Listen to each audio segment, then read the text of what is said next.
tracking Hurricane Erin for us over the past several days, and I now know you have the very latest on Erin's track. Yeah, Julie, you know what? It was impressive because it was a tropical storm this time yesterday, and then became a hurricane later on Friday. So now that it's already strengthened to a Category 4, says a lot. Now the concern this weekend for this system will be mudslides, landslides, flash flooding, even some tropical storm warnings, not hurricane warnings to not only Puerto Rico but the U.S. Virgin Islands as well. Watch what happens. We have high pressure just out to the Atlantic, and what will happen, there's a low pressure system around the New York area. So what it's going to do is it's going to ride up this and then slide. It wants to go in between those two systems. So because of the setup with that high and low, really helped us out from keeping that away from the mainland. So that's some great news, but we're still watching for additional storm surge as we go through the next several days, and it's going to be dumping a lot of rainfall. So if this inches any closer to the mainland, we could have higher concerns. Look at how much is projected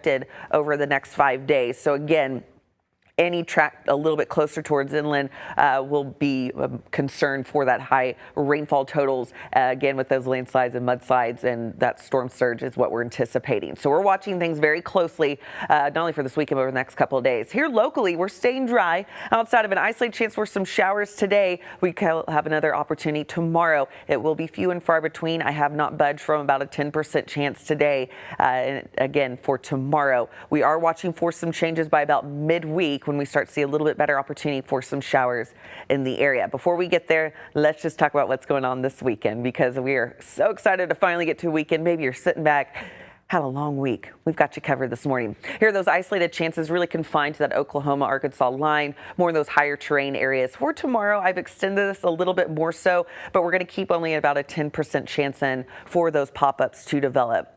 Main story still remains those heat alerts here for our location. That heat yesterday, no joke out there. In fact, I texted my husband, who was out baling hay yesterday, saying, please be careful. It's already feeling closer to about 110, and it was only 230. So be mindful today. We're going to be on track to do it all over again. Heat advisory in the forecast from noon until 8 this evening. We're taking that live look. Use our Brookside camera. This is all part of Wade's RV Weather Camera Network. We are staying quiet right now. 85 here for Tulsa. As we go through the next several hours, those heat alerts in the forecast feeling like 109 as we hit that 5 o'clock hour with actual temperature readings in those upper 90s.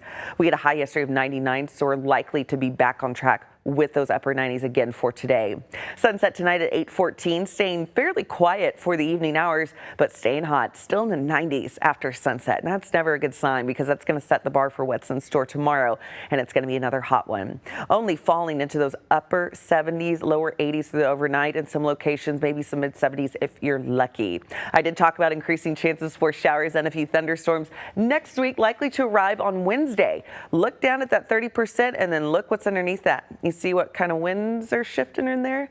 Northerly winds, and that's going to help us out with those temperatures starting Wednesday, Thursday into Friday. Right now, those showers and storms look to come in early Wednesday morning, and that could impact those of you headed back to school. That is Tulsa Public Schools' first day, so something we're really going to monitor as kids are getting out the door and back to school. Julie. Annie, thank you.